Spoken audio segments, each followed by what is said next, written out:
Hello out there and welcome back to the world according to Gayle. October's here, so I hope you have your sweater, your jacket ready because it's getting chilly outside.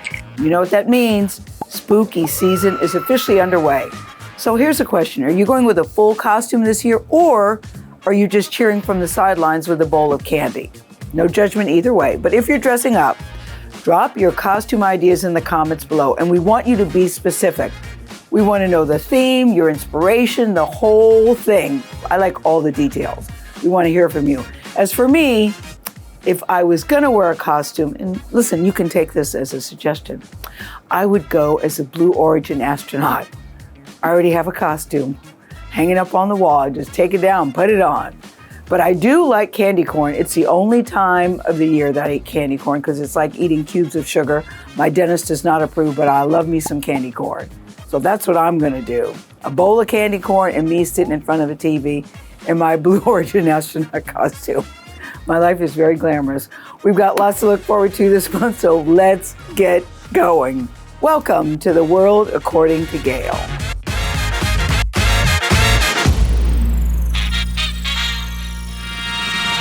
Really excited about this one because I'm calling all Swifties. I'm talking to you, anybody who loves Taylor Swift, and we do. Her highly anticipated album, The Life of a Showgirl, is here. I am so psyched about this. By now, I know you've heard the news, but did you know this? Taylor's entering into a new era. The singer recently got engaged to NFL tight end Travis Kelce. I love the two of them together. The two announced it on Instagram with the caption, "Your English teacher and your gym teacher getting married." Swoon. But back to the music. To celebrate, AMC Theaters is hosting a one-weekend-only album release party for fans to see the premiere of the star's new music video, The Fate of Ophelia, along with behind-the-scenes footage of her making this album. So get your tickets now if you can, because it's sold out, I'll bet, already. You can stream The Life of a Showgirl on October 3rd, so mark your calendars. That October 3rd, though, is very important because October's the 10th month. 10 plus 3 adds up to, what does it add up to, guys? 13. 13. And 13 is her favorite number. So let me ask you this. Are you pressing play at midnight or are you saving it for a morning listen? I'm going to save it for a morning listen. Let us know your comments. Coming up next, you know we love a good show to binge watch around here. I've got a suggestion for you. Season 2 of Netflix, Nobody Wants This. It's so good. If you missed the first season, here's everything you need to know. Listen with both ears. Season 1, centered around a couple that couldn't be more opposite on paper. Joanne, who is played by the lovely Kristen Bell, is an outspoken podcast host who's not afraid of a little controversy, you could say. Noah, who's played by Adam Brody, is a very good-looking, very popular rabbi who holds a very big presence in this community. The catch, Joanne is agnostic and Noah has to marry a Jewish woman to become head rabbi, which, by the way, is his dream job. So what does he do? He loves Joanne, but he has to marry a Jewish girl to get this job. Needless to say, not the most obvious match, but the chemistry, oh, the chemistry. You can feel it through the screen. I'm really rooting for these two because sometimes, as they say, opposites do attract. But the show isn't just about romance. That's another thing that makes it so great. It's all about the family dynamics and the bond between siblings. Recently, we had the chance to catch up with Justine Luke, who plays Kristen Bell's sister, Morgan. So we got to talking about the power of that sisterly bond. These two are really, really tight. But they also have a, frenemy kind of vibe too. They love each other, but they also really get on each other's nerves. So she gives us a bit of a scoop on her character in the new season. Okay, Justine, let's start second season. What is Morgan up to already out the gate? Morgan seems to have a new love interest, and I'm not so sure I approve. How do you feel without giving anything away? You know, I feel like Morgan's confused.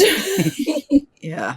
I feel like Morgan's processing the fact that her sister, who's also one of the great loves of her life, is moving on into a romantic relationship with Noah, and she doesn't really know how to process it. She doesn't have the tools to deal with the loss. And so she's kind of in a state of, what do I do? Do you think she's the voice of reason, or do you think she's a mean girl? I think she's a little bit of a mean girl, and I also think that these the sisterly relationships and the family relationships, you kind of regress to the teenage version of yourself sometimes. There's no question that she loves her sister, and it's no question that she wants to protect her sister. I mean, a lot of times I do think that she's the voice of reason to say, well, hold on a second. You know, you're all caught up in everything, but just hold up, wait a minute. I also think she's that too. Yeah, I think they do that for each other a lot. They just have this kind of tether between them that they help each other pull each other back into kind of like reality and what's the most honest version of each other's lives. So it's a sweet relationship, but also they know how to twist the knife. They know where each other's Achilles heels are. They really know how to pick at each other's insecurities. So it's this really interesting mix of a lot of love and also some like negging. And did you know this, that despite Justine's background, because you saw her in Succession, you saw her in the marvelous Mrs. Maisel, she had to audition for the role. You can hear the full story about how she booked the part of Morgan. And she said, I didn't mind auditioning, that's okay. And the rest of the interview with her on OprahDaily.com, Nobody Wants This, I love that title, season 2 premieres on October 23rd, only on Netflix. Now, if you're in the mood for something with a little more drama, you know, kind of like Cardi B's album, where she asks the question, am I the drama? Yes, Cardi, you is. I've got you covered in the form of a new movie. It's called Regretting You. It's based on the best-selling book of the same name. It's about a family who is shattered by a tragic accident that takes the lives of not one, but 2 of its members. As they start to heal from the loss, they uncover long-buried secrets. Some secrets not so good. And with them comes betrayal that cannot be ignored. Here's a look. Life can have a funny way of surprising you. My mom got pregnant with me when she was 18. She and my dad were high school sweethearts. My Aunt Jenny also ended up with her high school boyfriend, Jonah. I thought we would be one big happy family forever. But the universe had other plans. I'm very sorry. Your husband and sister were in a car accident. We did everything we could. Don't you want to know why they were together? Were they having Don't say it. I mean, what else could it be? No. Anybody that's got a family, and that's most of us, knows that family dynamics can be very complicated and sometimes a little messy. But that kind of revelation on top of the grief, that's a lot to deal with. Regretting You is in theaters on October 24th. I want to take a moment to highlight Taylor Palladino. Who? He's a watercolor artist based in Dallas, Texas. This guy is good. He makes beautiful stationery as well as other home accessories.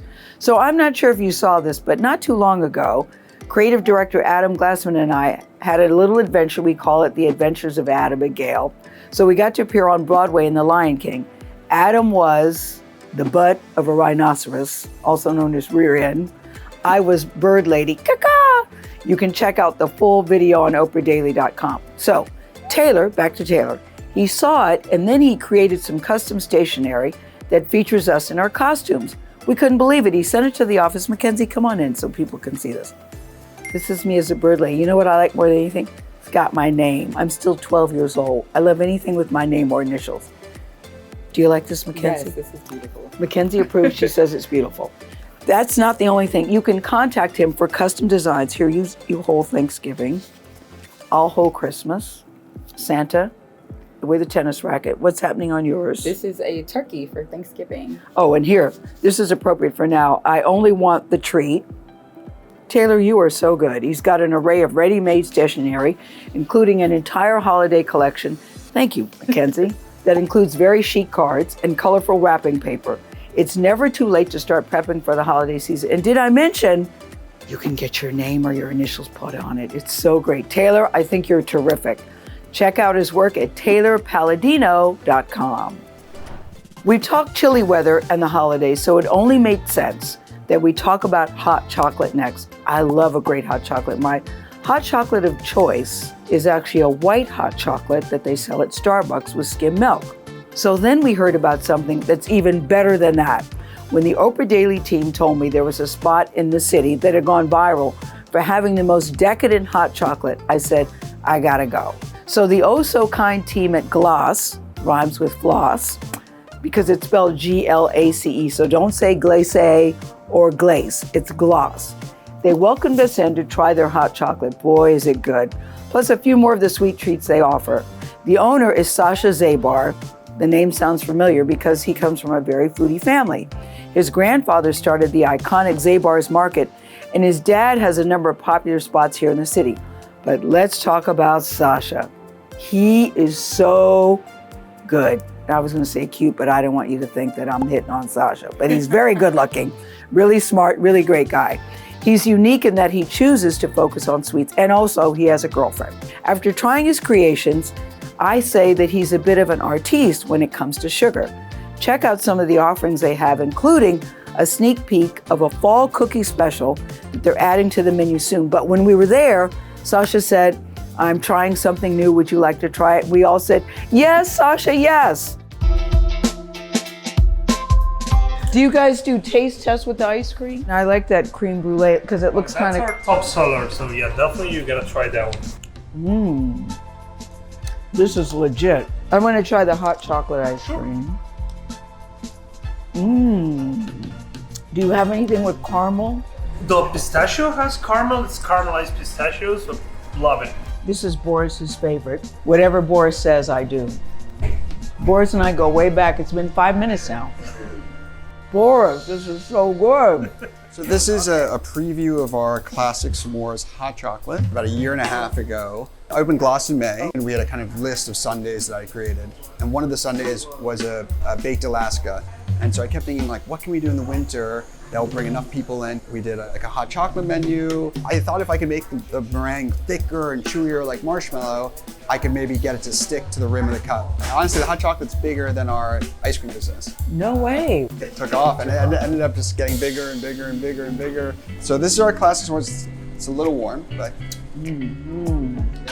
It's really good. Sasha, you get a 10 out of 10. this is a pumpkin spice cookie that we're introducing. So do you just sit at home and tinker, try to come up with different flavors? Yeah, I do. And I travel, and when I see something I like, I take a photo of it, and I just kind of like compile lists of fun ideas.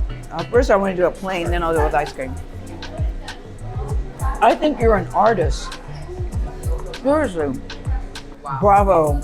Thank you so much. Yeah. So I'm still thinking about the s'mores hot chocolate and the marshmallow around the rim. That was a chef's kiss. So if you're heading to New York anytime soon, I highly, highly, highly recommend stopping in.